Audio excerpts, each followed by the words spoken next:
Hi there. Welcome to Not Too Tight, Not Too Loose, the podcast about finding balance in the pursuit of well-being.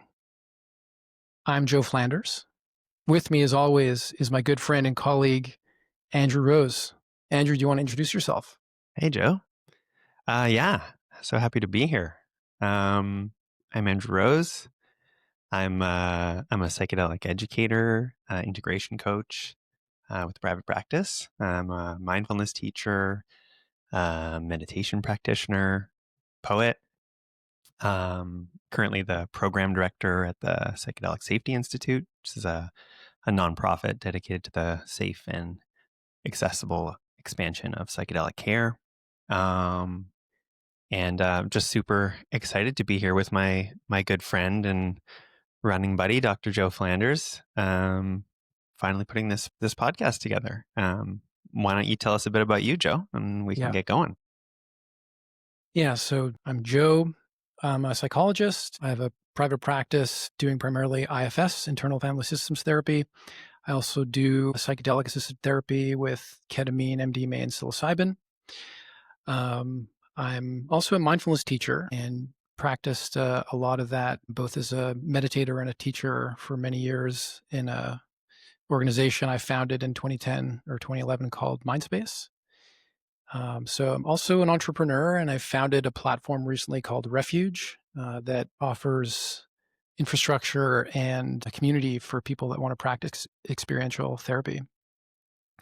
And I've also hosted a couple of podcasts over the years and always found that to be super meaningful and enjoyed it a lot. And it's one of these activities that really hits the bullseye in terms of what gets me out of bed in the morning. The opportunity to share something that I'm obsessed with, like different aspects of mental health and well-being, in a way that's hopefully helpful to others. And so, yeah, I'm hopeful that that sense of purpose will be brought to bear here, and that it's not just going to be a couple of dudes talking about what's on their mind each week. Um, but yeah, that's kind of the deeper purpose here. And yeah, do you want to share yours, Andrew? Or Yeah, I mean, I'm also hopeful this is going to be useful to people and be of service. I think as we'll get into today in terms of what not too tight, not too loose is all about, and some of the topics we're going to cover: psychedelics, psychology, mental health, well-being, meditation, mindfulness, spirituality. Um, I hope people will resonate with whatever we have to share, and in a way, yeah, that's going to be meaningful and useful. So yeah, let's get to it. so I just wanted to set very quickly the context for this particular episode. This Mm-hmm. is the first episode, the introductory episode of this new podcast. Um, and what we're going to do today is, I guess, just cover some of the topics and some of the themes that have inspired us over the years. And probably from here on out, there'll be interviews with experts where we take deeper dives into some of these themes. But today, it's more of an overview. And yeah, through the lens of this really interesting phrase or this theme that you and I have been jamming on for a while. Andrew, why don't you take us through the backstory here? Of not too tight, not too loose, right? Well, I'd love to take credit for it as a teaching, but Yeah. it's an old one. It's an old one.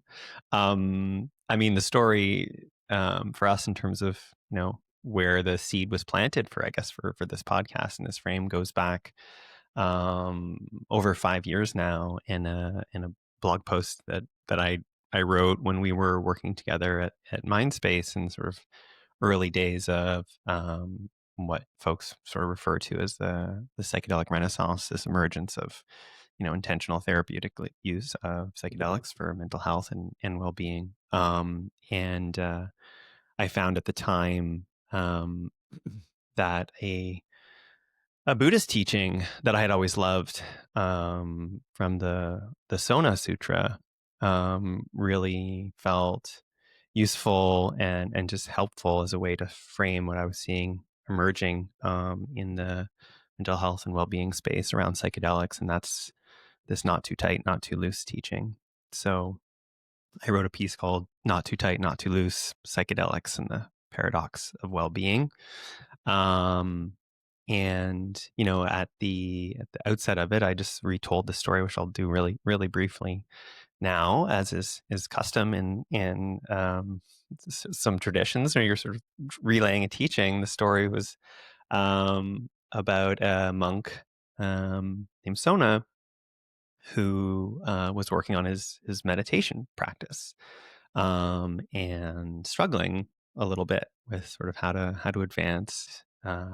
He had been a musician who played an instrument. I think it was the vina, which is like a stringed instrument, time like a lute, or and went to see the Buddha, ask for some advice, and the Buddha asked him, well, said you were a musician. Tell me, like when you were tuning your vina, if your strings were too tight or too taut, right? What would happen where you would be able to play? And be like, no, I wouldn't. They're too tight. Try and play, they break, or you don't get the sound you want out of them. It's like, yeah, okay. So, and what about when they were too loose? What about when they're tuned too loose? It's like, well, you don't, no, that didn't work either. You have to, you don't get any sound out of them. You got no vibrations. It's like, well, your practice needs to be the same way. You have to sort of find that fine tuned place in the middle, not too tight, not too loose, to actually advance. And obviously lots of other teachings woven into here about sensory perception and all this kind of stuff, which maybe we could get into in another another episode. But really simple, very simple teaching. Obviously echoing this value of this idea of a middle path, right? Of navigating between extremes. And I've just really resonated with me. Someone who's very closely connected to music, as many folks are, and used to work in music, um, and I just, whenever I've been reckoning with or working with issues around mental health, well-being practices, medicines, it always seems to come up as a useful frame to try and stay, on your toes, not to hold extreme positions, to remain flexible.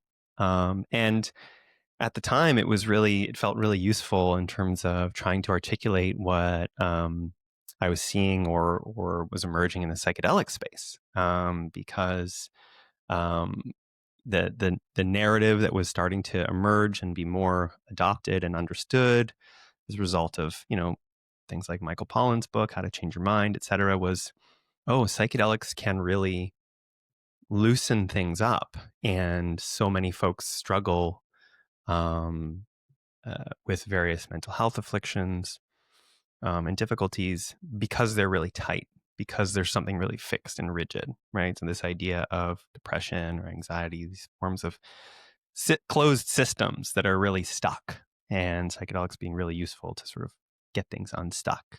This metaphor of like shaking the snow globe, right? So you can disrupt things and then build new connections. So at the time, this idea of, hey, getting things loosened up, having a tool that can immediately loosen things up is so useful and incredible, and very much, I think still the case. And at the time, I was also anticipating and I think seeing some of the risks associated with that, and asking the questions of, okay, well then you loosen things up, then what happens, right? Is that like you're going to find some kind of equilibrium on the other side? Um, you know, uh, is that necessarily going to be a positive result, right? What happens? What happens after that? And I mean, really, really briefly, that I think we've seen over the last 5 years in the psychedelic space some of the sort of implications of things being really loose.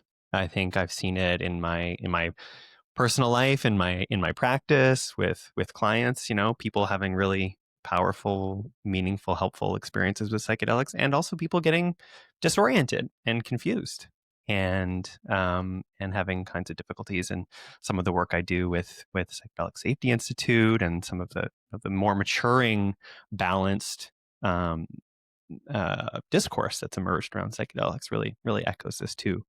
And I think it's applicable. It's applicable across so many different topics, and so that's really just one of them. And I'm hopeful that we're going to be able to dive into many of them on this podcast. You know, uh, I think one of the things that you covered in the blog post I think is actually quite relevant here also is like, yes, there's the micro individual tightening and loosening that happens as people are getting stuck or unstuck through their journeys or whatever. But it was also applicable to what was happening sort of socially, culturally, politically in the moment of the psychedelic renaissance. So we have these very tight, very rigid rules about these substances, even Mm-hmm. though mushrooms are just like literally growing out of the ground and people use them all the time, even though there's quote unquote illegal or controlled substances. And so we were staring down this moment where it's like, are these substances actually going to loosen up some of the boundaries in our medical system, in our laws about drugs? And actually, that there was a law of that happening in the early 2020s. Jurisdictions like decriminalizing or legalizing drugs, and so there's that macro perspective as well, and the evolution of the psychedelic renaissance and how it's landing in our society right now is bearing out the same question. Okay, you're a state or a city and you want to legalize or make this stuff accessible. Great, let's loosen things up, see what happens. With mixed results, right? So I just wanted to name that this is a super kind of useful framing for an individual on their path to well-being, but also macro issues like cultural Mm-hmm. trends, political issues. And I guess, part of the aspiration here or the ambition here is to sort of move up and down these levels of analysis. I don't know if you'd Right. agree with that. Yeah, I mean, I think it can be applicable across the board. I mean, it certainly comes up in our conversations a lot in terms of like, well, where are we landing on this? Like, what's the truth of the matter? And me, I I like to remember that landing is always temporary, right? And that there's there's value in um, seeing lots of sides to whatever you're reckoning with, and at the same time you're often one to remind me is like, well, hey Andrew, like we gotta land somewhere, Yes. this needs to be useful, like hold on a second. And I think that's one thing we'll explore on the podcast too. My joke earlier today in our vaudevillian routine is that you're the psychologist here, you're the clinical Straight straight man. man, right? Yeah. And Yeah. I'm the unlicensed poet. I'll, I'll, I'll just say one other thing about this, which is one of the things we share that, again, hopefully will be useful and meaningful for listeners is like a real interest in, I'll say, the true, the beautiful, and the good. We Mm, really want to sort of go deep on these things and like be as refined and rigorous as possible in our mhm, methodology. mhm. Um, and again, with that sense of purpose of like providing values, insight, things that are useful for people on their journeys, so to speak. What's actually happening here, Exactly. and Yeah. what's going to be helpful to process or understand that. So not not just making assumptions about around what well-being is, right? And saying, well, maybe there's some easy questions there. It's like, okay, well, you don't want to be depressed. You don't want to be suffering from addiction. You don't want to be dealing with crippling anxiety, but also moving past that, like, okay, well, what does it actually mean to be well and in balance, right? I think there's a lot of assumptions that our civilization makes about that. A civilization that's and a culture that is also, obsessed with wellness and well-being, to the point of extremes that maybe aren't always ultimately useful. So hope we'll explore that too on this podcast. Just like we were talking about the blog post and psychedelics at the time, I'm wondering just like where in that era. So we were working together. These were days at the work we were doing together at Mindspace, running group mindfulness programming and starting some early psychedelic harm reduction integration programs here. What have you seen as a clinical practitioner over these last 5 years of interest? Like bring us up to speed from a sort of a less maybe a cultural perspective and more from a clinical one. Yeah. Um, so I think where I'll jump in there is to just sort of locate us in the end of the 20 teens. Hmm. And mindfulness is very popular at this moment. We're Hmm. running MBSR and MBC, so mindfulness-based stress reduction, mindfulness-based cognitive therapy groups, like many, many a year with like 15 to 20 people at a time. And I remember it as a period where people are it seems kind of almost cute and quaint to say now, but there was this like um, very this ubiquitous sense of like, oh my God, this like always on, always connected, overwhelming, overstimulation, all that kind of stuff. And people were hungry for ways to disconnect and reconnect with themselves and find some peace and some like calm in the middle of this, this like crazy overconnected lives that we had. And it was helpful for anxiety. It was helpful for people that were stressed, and this was going well. But um, one thing that was very common is that people would come in to like the first MBSR session where we would guide them through a body scan, around 45 minutes, which was a lot for someone that's used to being on their phone. And people would like be really, really, really uncomfortable. Like they couldn't sit still when it came time to sharing or inquiring together after the practice. People like many people would express how difficult and how restless and how much monkey mind they were experiencing, and that would just persist for many weeks.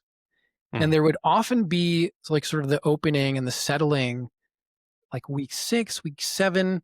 And I don't think that's exactly how John Kabat-Zinn intended it, or how the teachers that in the lineages that fed into MBSR. I don't think that's how they sort of imagined it, that there would be so much agitation and so much stress.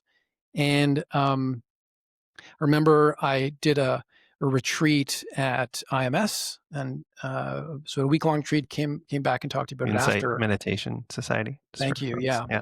And at this retreat, there was sort of some of these like interesting conversations about the intersection of like trauma and meditation.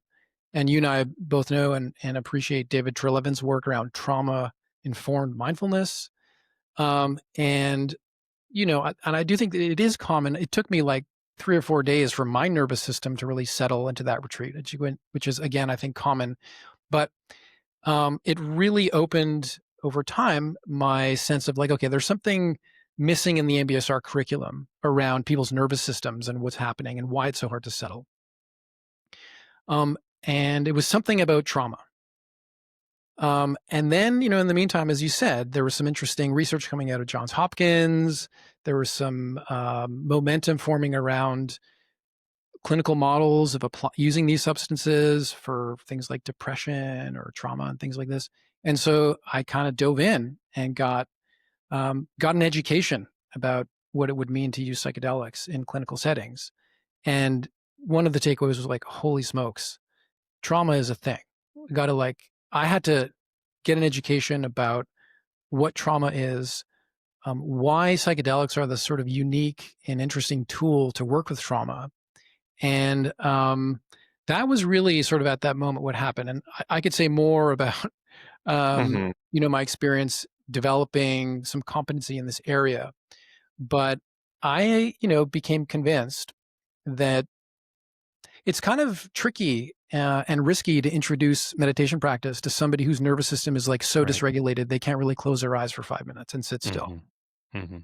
Hmm. And yeah, I don't know if you wanna pick that up, but I got into, the sort of the body keeps the score paradigm, and I got trained in IFS, and I'm pretty deep in that right now. Yeah. That particular period that you're referring to, and then I guess moving into when we were starting to work together, 2016, 17, 18, there were a lot of these things colliding at the same time, and we were really interested and excited. We ran a program together here in Montreal where we invited David Trelevin and Willoughby Britton as well to come and speak to a group of um, people interested in mindfulness meditation around these issues of like, okay, but you need to, there's more going on here. There's like you're activating something vulnerable, right? Mhm. Yep. So the conversations in the mindfulness community certainly around trauma and trauma awareness was like very relevant at the time. I mean, in parallel, sort of my interest in understanding of trauma, I had read Gabor Mate's In the Realm of the Hungry Ghosts, and like in 2008, like I think right when it came out, and approaching that frame, and you mentioned the body keeps the score, and Bessel van der Kolk and Gabor are probably they're referred to now as these grandfathers of this very trauma focused aware sort of cultural frame for understanding mental health and well-being. And I had sort of come at it via really an interest in exploration of addiction, really, on Gabor's work there, which is really sort of meaningful and foundational for me. And then, of course, with psychedelics coming along and some of the what I was seeing as the similar vulnerabilities and risks, all these parallels, I think we were very excited at the time. It's like, oh, these worlds are going to align and collide, and they're going to sort of learn from each other, and that has happened to an extent. And at the same time, almost a decade has passed now, and I think there's still a lot to learn. We're understanding more some of the risks and vulnerabilities associated with psychedelic work, and at the same time, there's been this huge backlash against the sort of trauma focused frames that are, I think, is increasingly relevant and a hot topic right now, right? This obsession with this over obsession with trauma, which I think speaks to this not too tight, not too loose frame, is like it's possible to go too far with any of these Yeah. perspectives and understandings. Let me actually set the table before we get into the backlash, which I think is a super interesting topic and one Hmm. we will be talking about for sure. Um, I wanna just land what I mean or what we mean by Yeah, good idea. trauma Yes. and, why I think it's actually an essential, thing to understand when you're doing anything around mental health, right? And I suspect I'll see a lot of controversial things, but I think I believe pretty much everything I'm about to say. Um, so I think one of the things that really hit me is that many, many, many people go and see a therapist and they talk about what's going on, and what they're doing actually is just like one part of them, like a Hmm. verbal, analytical, conversational part of them is talking to a therapist. And I believe that that's helpful. I think there's evidence that like writing and talking to another person about your experience has lots of like um, metabolic benefits to your body, your body's use of energy, and so I'm all for that. But that comes with certain limits because it is just one part of you. And what the part of you that's talking about your problems is actually not the part of you that's feeling the problems. The things, what's feeling the problems, where the anxiety is actually coming from, or where that collapsed, depressed mood is coming from, is actually somewhere else, and it's in the body. Okay, Hmm. this is the idea of the body keeps the score. Hmm. And the thing is that a good therapist needs to track the state of their client's nervous system. I like to say that the person doing the talking is just this like really, really top layer of the stack of neural nets that's like aware that there's a whole bunch of other neural Hmm. nets sitting underneath it, but it's not really in control, even though it sometimes believes it is, and it actually can't really move the ship that easily. There's a whole stack of things, okay? And when I say trauma, what I'm referring to is an experience that is sufficiently overwhelming to someone's nervous system that it leaves some kind of imprint, some kind of sense that like it's not able to be fully consolidated into a memory that's like what you ate for breakfast this morning. Okay. So obviously that can include a sexual assault.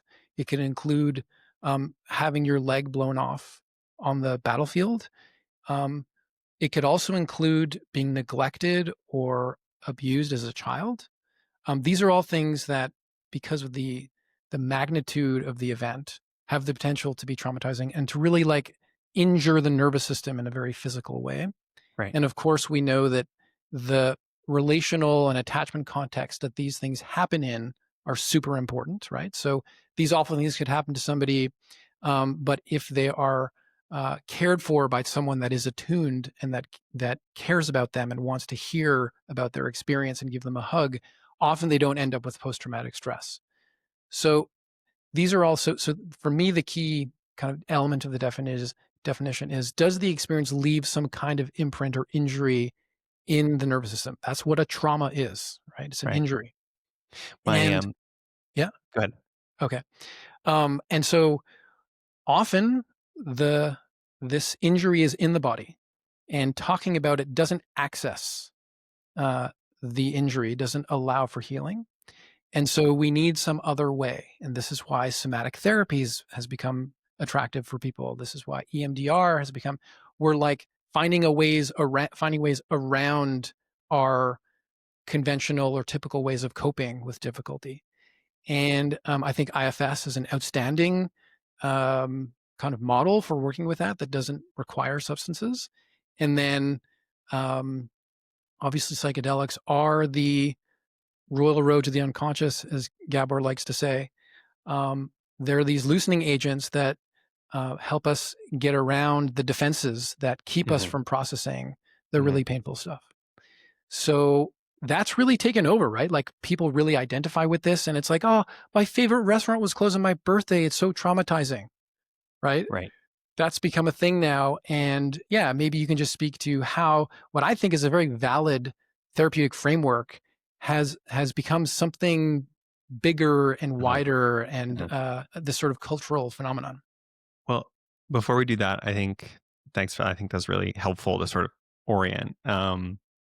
And I want to come back to IFS, internal family systems, too. But I think like what was really helpful for me, as a way to sort of understand um, mental health issues and trauma in the context of them, right, was this idea that, oh, something happened or a series of things happened, and we responded or developed a way to deal with it, right, or to not deal with it. Yes. And this idea that, what we call mental health issues or problems aren't necessarily the problems themselves, they're the symptoms of the problem, right? Yes. And this idea that, hey, you're depressed for you're depressed for a reason, right? And it's a sign that something needs attention, or you know you're have addictions as a way to sort of soothe and cope with this thing that is unresolved and unprocessed, or you've got a lot of this anxiety, right?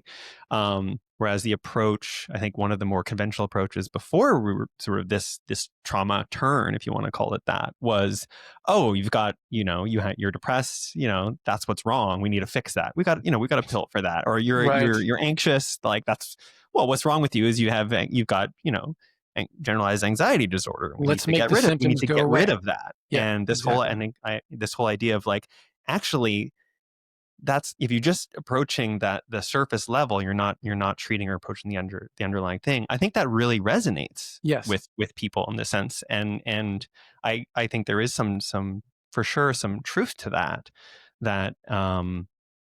that what shows up as a symptom, and it could be all kinds of things, right? It could be chronic pain. I mean, it could be obsessive compulsive disorder, eating disorders. Like you run the full list of whatever's in the DSM-5, right? You can trace back to this. I think that appeal And the validation of people's states as a result of that is part of what built the momentum around this, Yes. around. And but I also think that somewhere along the way there is this idea that like something got lost. Not everything can be effective in that way. And one piece that I come back to that I still think is not fully grasped, like Gabor Mate has this thing where it's like trauma is not what happened to you, is what happened inside you as a result of this experience. I understand it as going a bit further,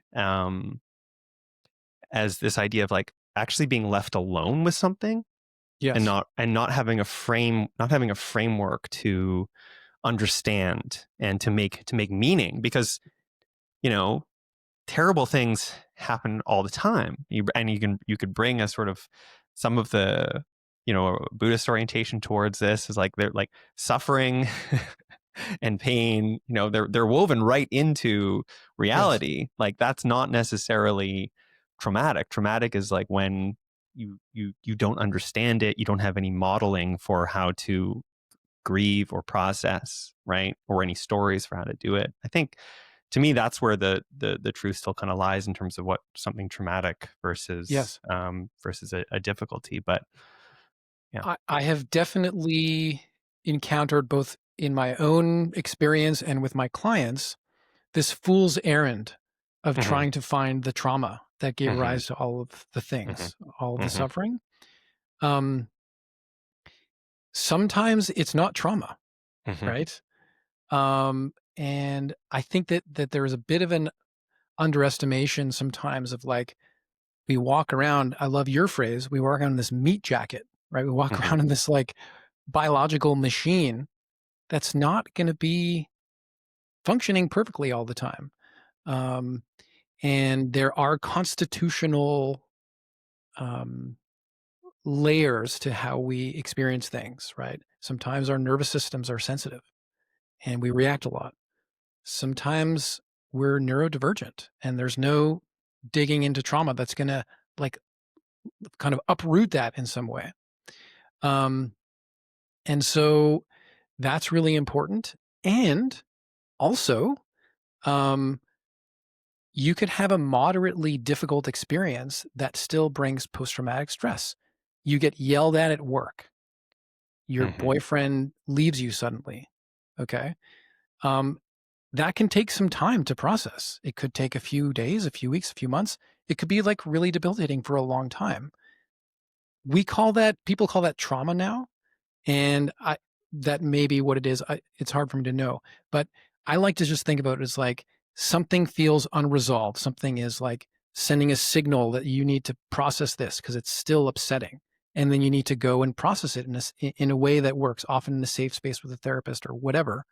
But it's a whole range, everything from Mm-hmm. the most extreme forms of abuse and neglect and hugely traumatic things that happen on a battlefield, for example, all the way up to like my favorite restaurant was closed.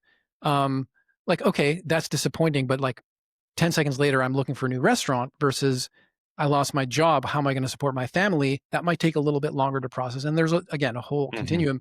And we need to make sense of and process all the things that happen to us. Some of them are just harder than others to move through. And then we need to work, right? I think this is like to tie it back Yeah. to this question around, okay, if there is something very unsettled and stuck, like in the body that needs to be accessed, right? And maybe it is through maybe it is through psychedelics, or maybe Yes. direct somatic engagement, or maybe another modality that helps us sort of not come at it so cognitively. Once we do that, right there, you're then trying to update your system to Yeah. understand things differently, right? And to Yes. process it differently. And this is what I love about meditation, right? As a practice, right? And also where some of these more, pre mindfulness, like even psychotherapy tools like CBT, like act the sense of like you're doing some kind of training, right? Yes. You're unlocking something that's stuck, but then that's just the start. Then it's like, okay, well, how do you want to rebuild want to rebuild this system? How do you update your models for understanding yourself and reality in the world and relationships? And that's something you have to practice. It's not just a switch that you That's right. flip and then you're and then you're done and then you're healed. Like That's right. that's not what being human is about, right? It's an ongoing engagement with, well, how do I understand? How do I understand the world? Like, what are my values? What am I actually aiming? What Yes. am I actually aiming for? Right? So yeah, so just naming their, some people might see what you're saying, like meditation as a kind of integration practice or Sure. integration tool, which I think is actually we can spend a lot of time on that. I wonder if we have adequately addressed this idea of the backlash against uh, Uh-huh. the sort of trauma paradigm. We've covered it to some extent. I just think one of the issues is the fool's errand of trying to find the trauma. Another issue is um, just being stuck in this loop of like, that happened to me and this was so hard, and developing this sort of tendency to like anxiously ruminate and get into Hmm. selfing around Hmm. my difficulties and my problem, and that becoming a full-time job to like heal my traumas and then heal my intergenerational trauma from my ancestors and all this kind of stuff. That has its own risks, and that sometimes it can lead into kind of like this um, all-encompassing victim narrative that actually keeps you stuck, right? So these are some of the things that are coming up in the backlash. I don't know if you want to expand on that. Or yeah, I mean, this is why having a light touch and a not too tight, not too loose approach to this is Yeah. helpful, right? Because on the one hand, I was alluding to, oh, there was something so useful about this idea of validating where someone is at, right? Like, oh, I understand now, why I'm this way or why I'm depressed. It's like I have some sort of understanding of the trauma experience as a child. Not only that, I have some understanding of like what my parents experienced and how they pass this on to me and how and it wasn't my fault and it wasn't their fault, right? And there can be a lot of beauty and meaning that comes out of this. You see it especially in psychedelic work, is like Yes. it's not that you make the sad bad thing better. It's that you can put it in a bigger, paint it on a bigger canvas and have some sense of like understanding and meaning for it, right? It becomes very powerful to have that sense of meaning. That's useful, but there is a point at which it's like, oh, it's not my fault, right? And then a part of you that doesn't actually want to engage with the hard experiential work of doing the grieving, right, Yes. or experiencing the anxiety, co-opts that story Yes. to then be like, it's not my fault. It's not my fault. It's not my fault. And then suddenly, where you have an opportunity to like see the thing for what it is, hold it, experience it, process it on behalf of whoever knows how many generations, right? Um, you're losing that opportunity to then sort of like, no, I'm gonna hold this thing, and I'm gonna take some responsibility and like move forward. Jamie Wheel, someone who we're both, whose work we both appreciate, and he comes up a lot in some of our talks. He published a great piece, maybe a year ago or so, like talking about this particular issue in terms of the obsession with the trauma and the backlash. And a point he raised that I really loved was like, hey, it's not just the trauma that your ancestors passed down. In fact, if you're still here, chances are it's also the resilience that has been passed down, Right. right? It's Right. it's it's how they've figured out to get to like make meaning and get through things together, Yeah. and like sing songs and like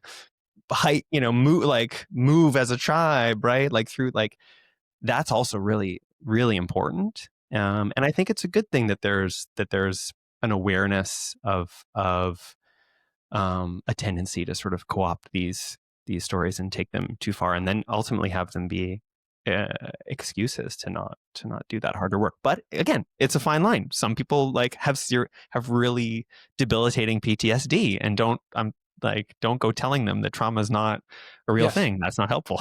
Totally.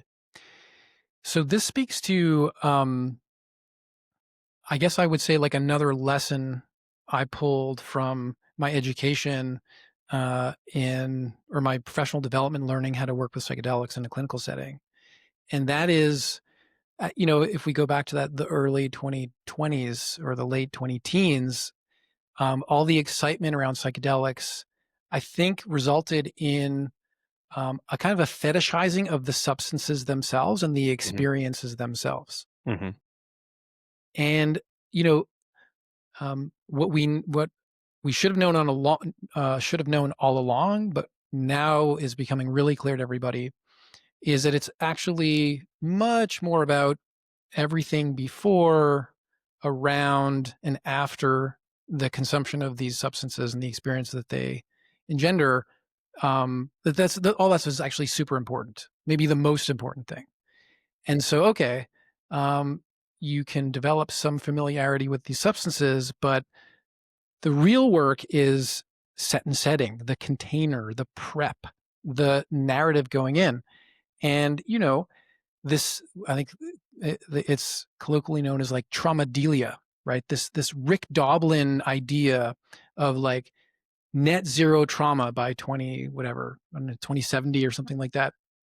It's like, um, that narrative has shaped, because these substances are super malleable, it has shaped the mindset that people bring into these experiences. And the story is something like, this thing is stuck in my body. I'm going to take MDMA with somebody safe. My body's going to shake. I'm going to release all this pent up stuff. And then I will be healed, right? That's the Rick Doblin story. And then there's kind of like the Johns Hopkins story, which is a slightly different one. Like, take this mushroom, you're going to meet God. You're going to have a mystical experience, and then all will be clear and revealed. And that's another mindset that people are bringing in.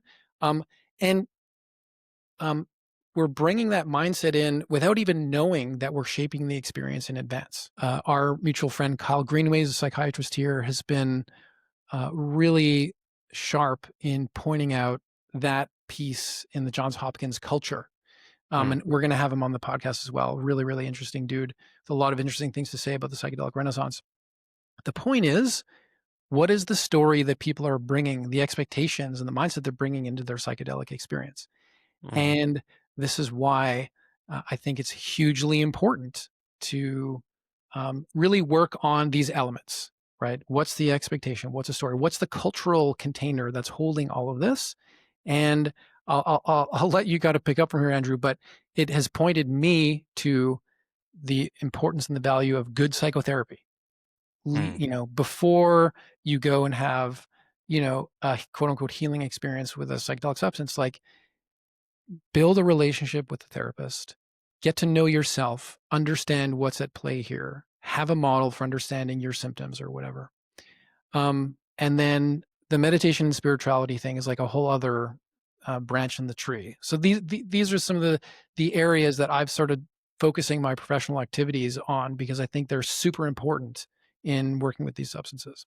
Yeah, I think there's two paths we could take here, and they're both. Hopefully, we can get to both of them. I mean, one of them just mentioning the Hopkins work and the emphasis around the mystical experience, right, which was really a core piece of that work that um, was happening there with Roland Griffiths, who passed away last year, and really important work in the psychedelic space. I think we can um, definitely investigate the impact of very powerful experiences with non-ordinary states, and how much they can do, almost on their own, right? Again, I kind of hold a I hold a middle path here, which is like, yes, especially someone who does integration work and who sees the importance of that, especially for longer term sustainable outcomes, right? That stuff is hugely important.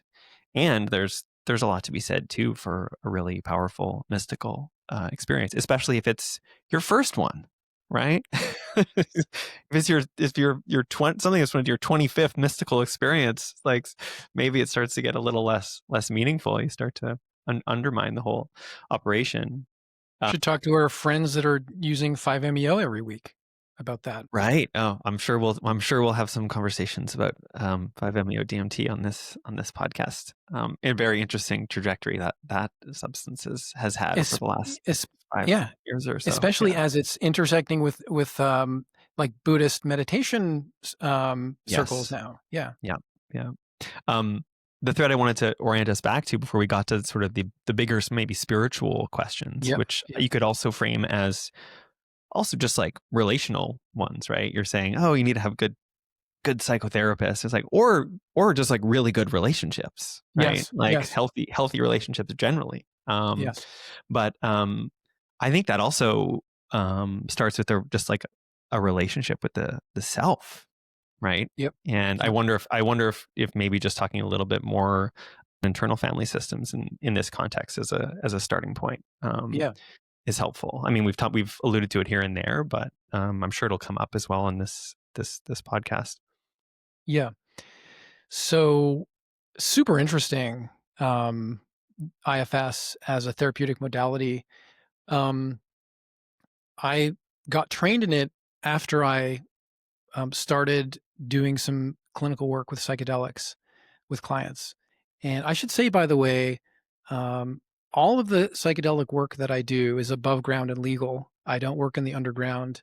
I'm fortunate to live in Canada. We live in Canada where there are legal access opportunities, and that ketamine is relatively easy to prescribe for doctors. So I just want to make that clear. I landed in IFS after some of the early experiences I had sitting with clients and psychedelics and learning like, okay, I don't have the equipment to do this properly yet. And I went and did some IFS training. And I find it absolutely incredible and powerful as a technique. And here's why. Um, I taught mindfulness meditation for 10 plus years. And uh, one of the things, in addition to meditation as a practice for like dropping the storyline and dropping into the present moment and giving your nervous system a break, one of the key things is being able to be with or turn toward difficulty. Mm-hmm. Okay. Super, super important. I don't know a single psychotherapeutic modality that doesn't have some form of this in its basic sort of operating principles, that we have to confront what scares us, and we got to be really careful about avoiding a lot of things. That's a lot of suffering comes from avoidance. So we could be in an MBSR session and someone's like, The Buddha might say all of it comes from that. right, fair enough. I actually agree. Although I'm waiting for you to make the not too tight, not too loose case about that particular point. But Uh-huh. Uh-huh. we'll come back to that. By the way, amazing formulation of this piece in the ACT model. It's called experiential avoidance, and lots of interesting research showing that as a phenomenon, experiential avoidance gives rise to an enormous number of mental disorders classified in the DSM. So um, there's something important about experiential avoidance. Um, and, and of course, when someone has post-traumatic stress, visiting whatever the traumatic experience is super uncomfortable, right? It's overwhelming. So people just avoid it all the time. It's a great example of experiential avoidance and the suffering that arises from it. So sitting there in a mindfulness-based stress reduction group, someone is like really not doing well, and I don't know, they're triggered or they're having a panic attack or they're really anxious or they're really down or something like that. And it's like, okay, can you just be with that? What does that mean? Like, oh, feel the sensations in your body. Like, okay, right? And it was like really inadequate. Mm-hmm. Okay. And actually, I think people could get there. It takes a lot of coaching, a lot of training, and like, what does it mean to bring these Buddhist principles into this acute moment Mm-hmm. of struggle and distress? Mm-hmm.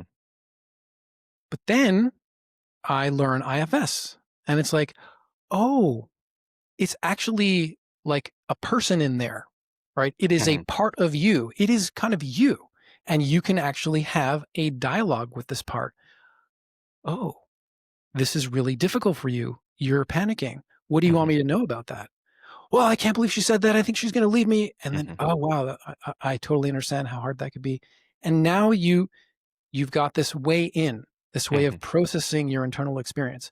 And I like to think about IFS as this like super powerful hack, this like Mhm. user interface layer between us, our sort of conscious selves, our deep selves, and this embodied pain and suffering that we experience. And treating it, using that metaphor, and treating these internal experiences as parts, as beings, is a crazy unlock to Uh-huh. moving quickly through processing things. What what I find so helpful about it, I'm not formally trained in IFS, but it like use it personally. It comes up organically in so much the work that I do.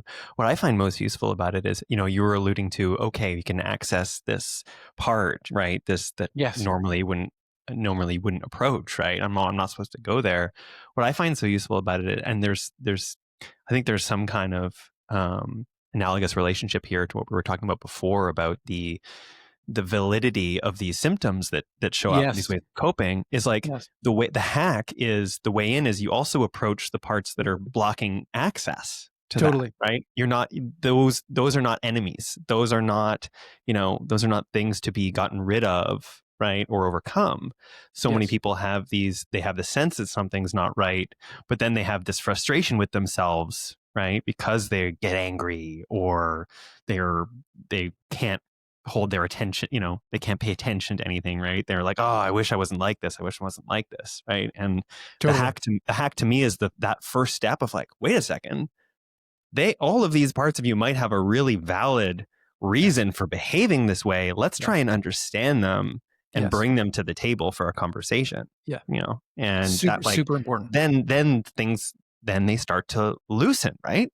Yes. Right, because Totally. otherwise you come at them as like enemies. It's like, well, they get really tight and protective, right? And then there's no movement. That's what you want, is that sort of flexibility, that opening, and then that tightening, right? And then as I'm sure you know, as a therapist and working with psychedelics and things like IFS, like, there's no guarantees about how it's going to go. Like, sometimes you loosen something up, you bring some sort of exile to the surface, and then next thing there's a firefighter who's coming to make sure that we bring everything back to equilibrium, because we don't want to go there, right? And things can get messy. Things can get really messy. Totally.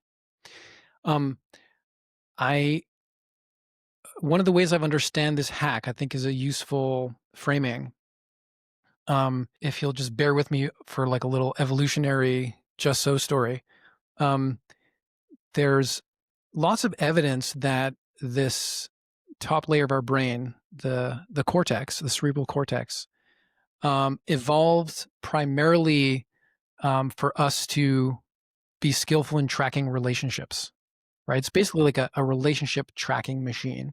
And that one of the pieces of evidence of that is like there's a very, very tight correlation between the thickness of the cortex across animal species and the number of individuals that they live in group with. So humans have we live in the largest groups, and we have the largest cortices. So we've got this like social information processing machine sitting on top of our brains, and we are really, really good at understanding, or some of us are anyway, understanding other people, like modeling out another people, predicting their behaviors and what they're going to say, etc.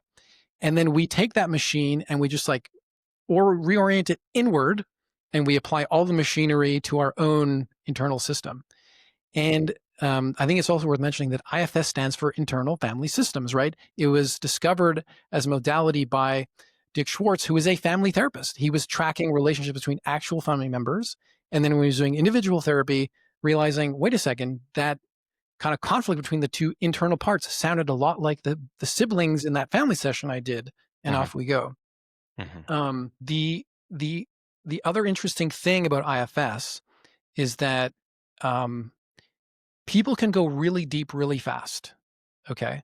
So in a therapy session, when they sort of get traction with parts work, um, vulnerabilities come to the surface very quickly. And then there's this like a deep and trusting relationship can emerge between the client and the therapist. So that's really, really important for psychedelics. And it's really, really important for making progress in therapy.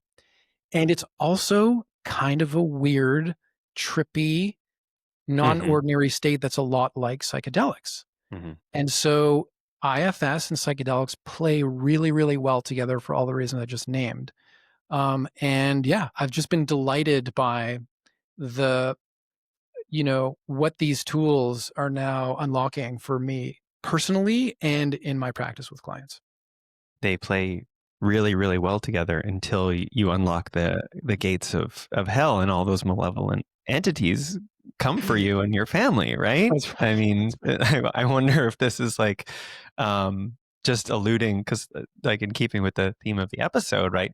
IFS is another one of the like very popular Yes. therapeutic modalities. Has exploded in the last 5+ years, especially in parallel with psychedelics, and Dick Schwartz appearing on all of the sort of psychedelic conference circuits. I mean, Yeah. these no, and Michael and Annie Minhofer were researchers in Yes. MDMA. They're applying IFS in the sort of MDMA therapy for PTSD, um um and um uh it allude to some of Jules Evans' work, another person who's interested in nuances and risks, and founded the Challenging Psychedelic Experiences Project, which is sort of an analog of the Cheetah House work that Willoughby Britton has done, Hmm. and looking at some of the sort of adverse events and harms that can result from psychedelics. We worked closely with him at the Psychedelic Safety Institute.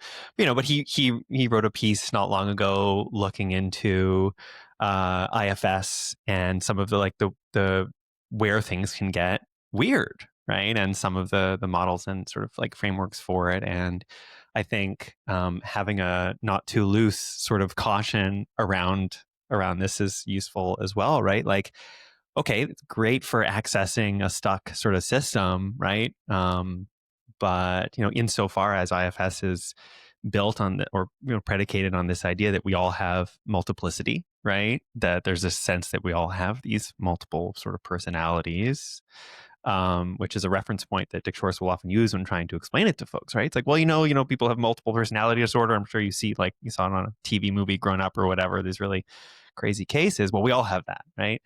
um, And it's useful normal. for useful for understanding it, but then it's like, at what point does it stop becoming useful to keep encouraging people to think of themselves as this splintered thing, right? Internally, and what's the sort of the risk associated with that, and like how far does that rabbit hole go? And you see this in psychedelic works as well. Something that I really believe is that like it goes on forever in both directions. Like you can, if you expect to find gods and demons there in your story, in your history and the narratives, like you'll find them, right? And you can get lost in that at some point. Like, how are you reining things back in? What is your North Star for like what's useful, who you are, right? And then when you start turning that lens back on, it's like, okay, you worked on the internal family. Like, what about your actual family? What Yeah, about, you exactly. know what I mean? Like, Yes. a lot of people will use that internal family work to conveniently avoid engaging with how uncomfortable actual family relationship is, right? And community work. And then this is where, to me, the spiritual question gets interesting again, because to me, I understand that as like, okay, well, how do people actually, as discrete, like full people, if such thing exists, engage with one another in relationship? How do we actually collaborate? How do we actually have a functional community, and live in some sort of equilibrium? Is that even possible? A lot of signals in the world these days that it ain't, but I I believe it is. I believe Yeah. it is. But Um, I've definitely had clients, and I've gone through this myself, where at a certain point it's like, okay, enough inner work, right? mm-hmm, Enough transformation. I need to like show up for my life, right? mm-hmm, And I just find that super, super important and super welcome. And in a way, the transformative work is actually in the service of actually being able to show up in your life, right? Hmm. That's the goal. The goal is not to stay in psychedelic world or stay in trauma processing world. It's all in the Hmm. service of getting back into your life. Hmm. And so the sometimes that the inner excavation work can feel overripe, and there may be a need to kind of like simplify and like get back in the outer world and try to do that well. Um, and yeah, I think you and I developed this at one point. I like to make the distinction between transformative therapy and coping style therapy, right? Hmm. Sometimes you need transformation, bring in the psychedelics. Sometimes you need to be able to just like get through the day and have some tools for like doing that. Yes. Um, and I do think that I don't know if you want to go here, but I think that a regular meditation practice is an extremely valuable tool for like getting back into the world. And again, we named it earlier as like an integration tool. And it's actually making a bit of a comeback in, I Yeah. think, both of our lives at the Mm. moment. So, yeah, do we want to get into that? A regular meditation practice, not just like a good sports team or podcast you like to listen to. I mean, let's be a little bit more permissive here, Joe, and like where are we setting the bar, right? I think this is a really valid theme, though. This idea of like it's okay to cope to get through the day. Like it's an open question about where is that line, right? Are you constantly digging? Are you constantly healing? Are you constantly improving yourself, right? where where are you giving where and how are you giving yourself a break, and maybe just with awareness. And I think, just to speak to the sort of the value of a meditation practice, like, for me, one thing that's really interesting is um understanding over a long period of time, right? And I've got a very long, over 20-year history with meditation and Buddhist study and practice. Sure, we'll explore this more on some other episodes, more in depth. Lots to examine there in terms of the various traditions and overlapping with psychedelics, et cetera. But one thing that has been valuable for me more in recent years is just how how misunderstood some of the foundations of a good meditation practice are, right? One of them being just how much it's about attention, just like the quality of your attention. Like, can you actually focus on something? Hmm. you know, and hold your attention there. And I'd argue that, it's an epidemic, right, of inattention that we're engaged in. Or We hijacked haven't attention.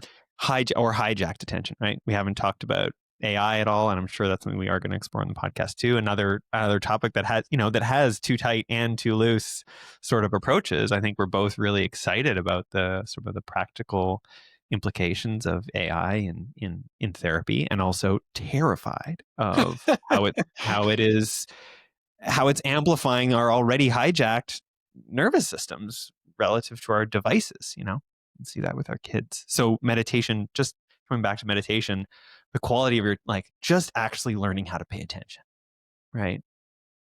And also learning how to be in the body, because so many people are like, oh yeah, I gotta learn to meditate, and they think that it's about getting in there, and all they do is they just live up in their heads, and they're like running around, and it's Yes, impossible, right? So how do you, especially if they're traumatized, right? Like, totally. especially they don't have a sense of embodiment or grounding in the body to begin with. So yeah. Yeah.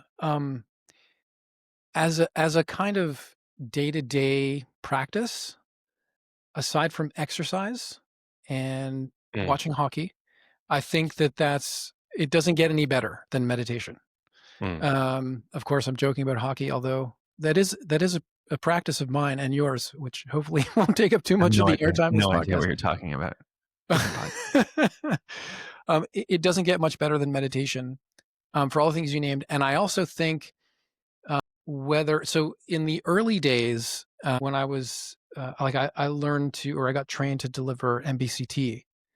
And one of the insights of MBCT, which to this day is just profoundly important for all people to understand and for therapists to be able to track, is this idea that um, like anxious rumination is often a trigger of depressed mood, right? Mhm.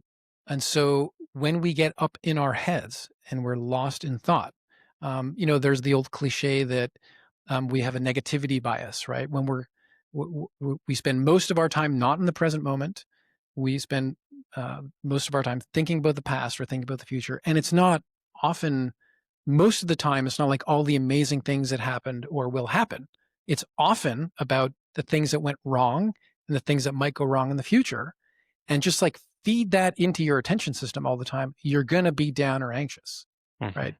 And so MBCT was designed as a intervention to prevent depressive relapse, right? So you go through a treatment of depression, whatever it is, you come out and it's like get really, really, really good at what you're thinking about and paying attention to on a moment to moment basis. And if you find that your thoughts are taking that darker turn, that's one Mhm. of often the early signs of a new depressive episode.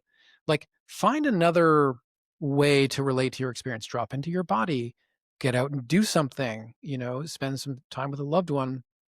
And then, so yeah, uh, that I think is true across the board. It's like, how much time do you spend in your head thinking about stuff? Mhm. And would it be useful for you to drop into your body or to relate to things in a slightly different way? And then I think you get this extra top spin from um, doing lots of psychedelics and being on this healing journey. And how do I, like this happened to me when I was younger, and how could I possibly get over that? It's like sometimes you need to sit and know that there's actually nowhere else to be Mhm. except here and Yeah. now.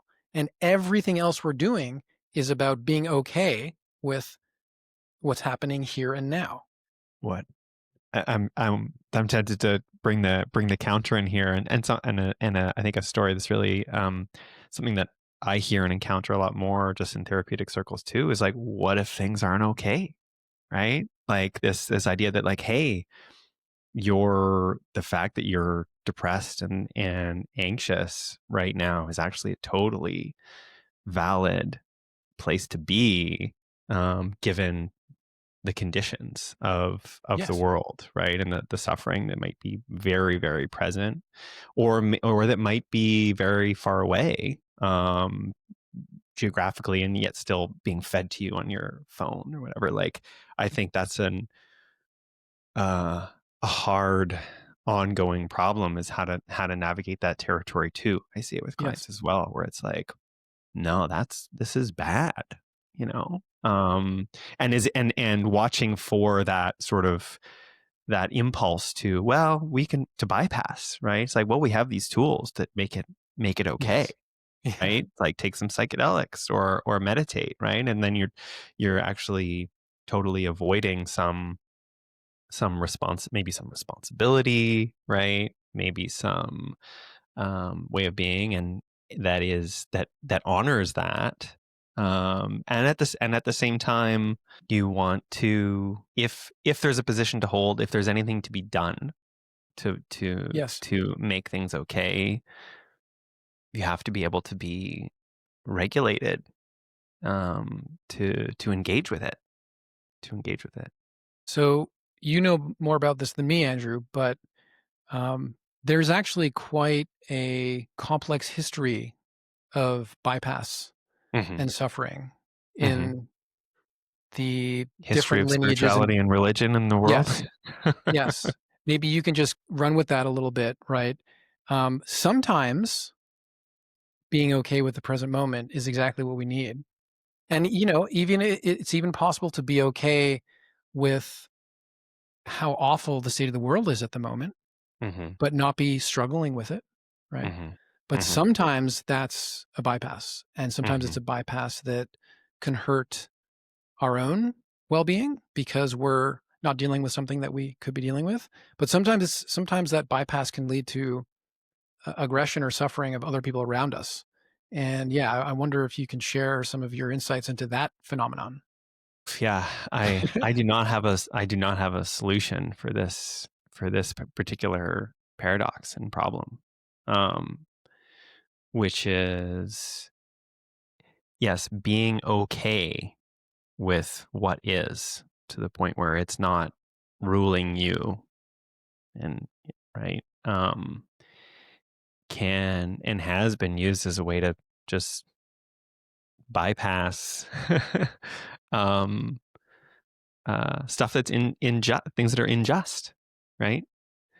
Um, and I almost like, I think everyone has to reckon with that in their lives, right? And I think a lot of people ultimately will come into the contact with that by experiencing some kind of injustice or suffering, ultimately, that they need to make meaning from and need to transcend, right? And I just think it's a paradox that we have to hold, to understand that there's pain, there's violence, and in some sense that's always going to be there, right?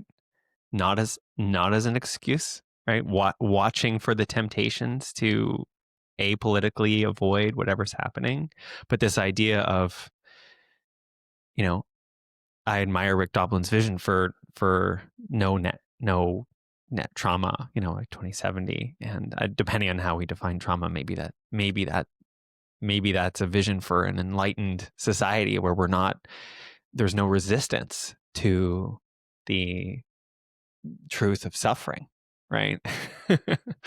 But I think the practical engagement with that is a little bit different. I think it comes down to, first of all, just a very personal relationship to your own experience, what you're avoiding in your life, in your relationships. Like, if you want to do some kind of good, or relay some sense of well-being in the world, you better be really, really certain of what's going on inside you and in your immediate environment and in your family.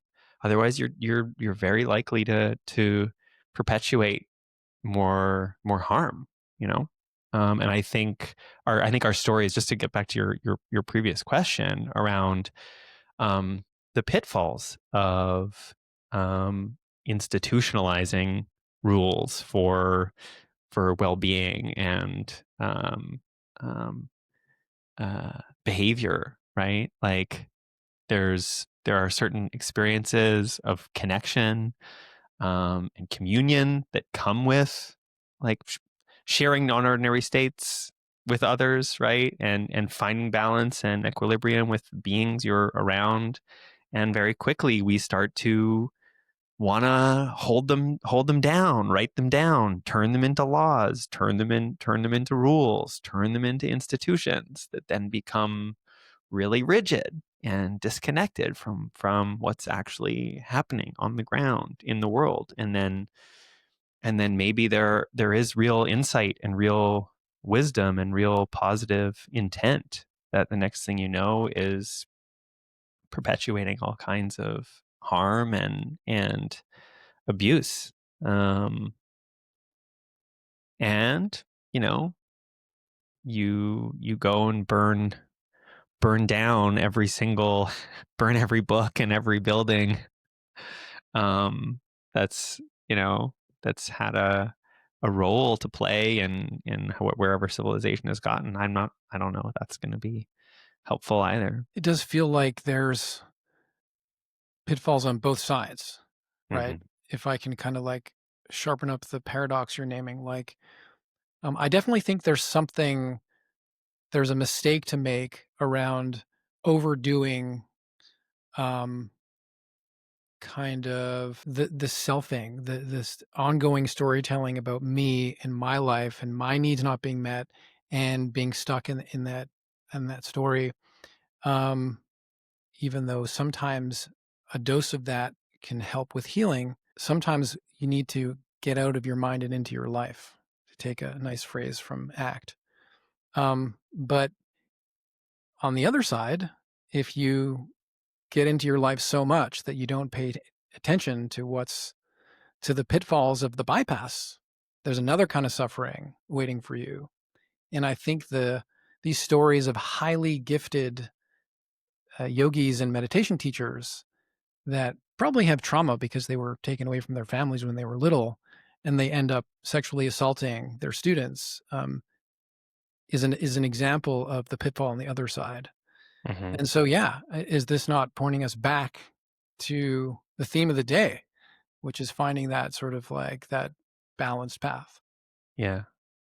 I mean, maybe we can wrap up here, or move towards it. I'm as you're speaking, I'm reminded of, like, I covered some in that original piece that I wrote, kind of moved towards this topic, right? Or to this, what I'm calling a paradox, right? And I think at the time I articulated it. I mean, you can take it in terms of understanding what any given individual is going to sort of benefit from in terms of their own well-being approach, and this idea that, like, what might be helpful for one person, right, is harmful for another.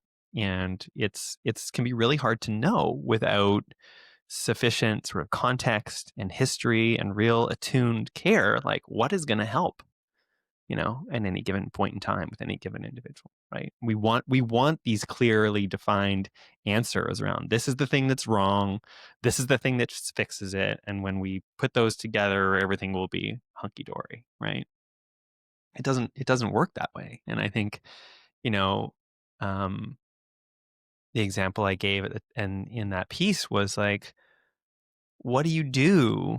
What do you do when there's one person that really needs to be, like, left alone, right? They really need to be with themselves, right? They need to be not approached. They need to be, like, their autonomy needs to be respected. And there's another person that's begging to be touched, someone who needs to be touched, right? Like, and that's what someone needs, right? In terms of care, right? Family member, whoever, right? Both can be true. How do you play a paradox? And my response is like, well, I don't know you can ever finally do it. I don't know if it can be done. But if it can, the answer is probably not too tight, not too loose. Mhm. Yep. Yep. Mm, keep going. So that's what we're going to attempt to do here.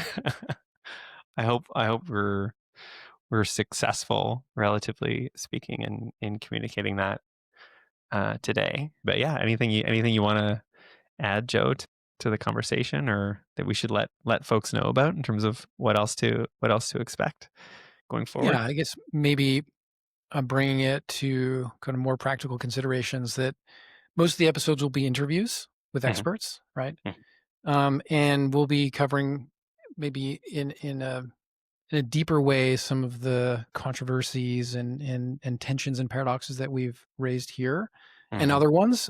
As you said, I think AI is a topic that um, is very relevant and is showing up in all of the areas, right?